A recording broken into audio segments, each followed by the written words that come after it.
પોરબંદરના આંબારામા ગામે માટી મોરમ ઉપાડવાની પરમિટનો ખુલ્લેઆમ ગેરઉપયોગ થતો હોવાની તંત્રને રજૂઆત કરાઈ છે અને આ કામગીરી અટકાવવા જતાં ઉપસરપંચને જાનથી મારી નાખવાની ધમકી મળી હોવાનું પણ જણાવાયું છે। પોરબંદર તાલુકાના આંબારામા ગામે માટી અને મોરમ ઉપાડવા માટે આપવામાં આવેલી પરમિટનો બેફામ ગેરઉપયોગ થઈ રહ્યો હોવાની અને આ ગેરકાયદેસર પ્રવૃત્તિ અંગે અવાજ ઉઠાવતા ખુદ ઉપસરપંચને માથાભારે શખ્સ દ્વારા જાનથી મારી નાખવાની ધમકી મળી હોવાની ચોંકાવનારી રજૂઆત જિલ્લા કલેક્ટરને કરવામાં આવી છે। આંબારામા ગ્રામ પંચાયતના ઉપસરપંચ નિતેશભાઈ અરજણભાઈ ઓળેદરા દ્વારા તંત્રને લેખિત ફરિયાદ કરવામાં આવી છે।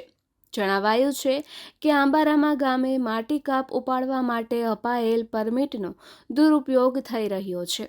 માત્ર એક જ મહિનામાં અહીંથી લાખો ટન જેટલી મોરમ કાઢીને 20થી 25 કિલોમીટર દૂર અન્ય ગામોમાં મોકલી દેવામાં આવે છે। આ ગેરરીતિ અંગે જ્યારે નાયબ કાર્યપાલક ઇજનેરને ફરિયાદ કરવામાં આવી ત્યારે માથાભારેના શખ્સે ઉપસરપંચને નિતેશભાઈને વાડીએ આંતરીને જાનથી મારી નાખવાની ધમકી આપી હોવાનું પણ જણાવ્યું છે। ઉપસરપંચે ગંભીર આક્ષેપ કર્યો છે કે પરમિટ આપનાર અધિકારી અને અન્ય સંબંધિત અધિકારીઓની મિલીભગત અથવા નિષ્ક્રિયતાને કારણે આવા માથાભારે તત્વોને મોકળું મેદાન મળ્યું છે અને તેમનો ત્રાસ વધી રહ્યો છે। આથી આ મામલે તાત્કાલિક દખલગીરી કરી યોગ્ય તપાસ હાથ ધરીને કસૂરવારો સામે કડક કાર્યવાહી કરવા ઉપસરપંચ દ્વારા રજૂઆત કરવામાં આવી છે। નિપુલ પોપટ, પોરબંદર ટાઈમ્સ। સર્જન ઓળેદરા ઉપસરપંચ આંબારામા।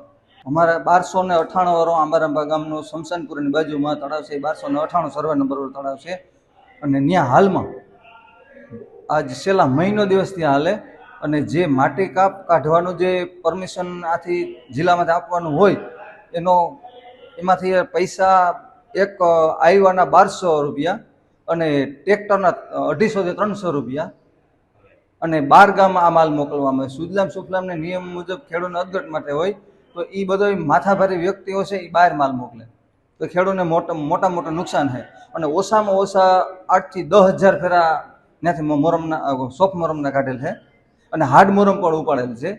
કેટલી વાર અધિકારીને રજૂઆત કરેલ છે તો કોઈ ધ્યાન દેતા જ નથી રજૂઆતને। જીઆરનું મને કંઈ મગજમાં છે અમને કોઈ જીઆર બતાવ્યો જ નથી ના। ખેડૂતો માટે જ સુજલામ સુફલામ યોજના ખેડૂત માટે જ છે અને જો બીજા માટે હોય તો એને ખાન ખનીજમાંથી પરમિશન લેવું પડે।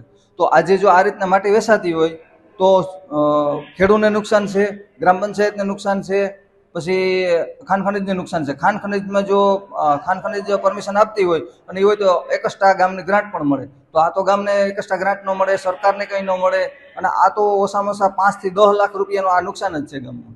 આ કમાઈ ગયા એમને તો એ એટલું જ હોય તો અગાડી ગ્રાન્ટ મળે। આ 7 થી 7 નો નિયમ એમાં કાયદેસર પરમિટમાં લખેલો છે છતાંય રાતના કાઢે, દિવસના રાતે 3 વાગ્યા સુધી ચાલુ હોય, 8 વાગ્યા સુધી ચાલુ હોય, 4 વાગ્યા સુધી ચાલુ હોય। એ મુકેશભાઈ ઓળેદરાને રજૂઆત મેં કરી હતી।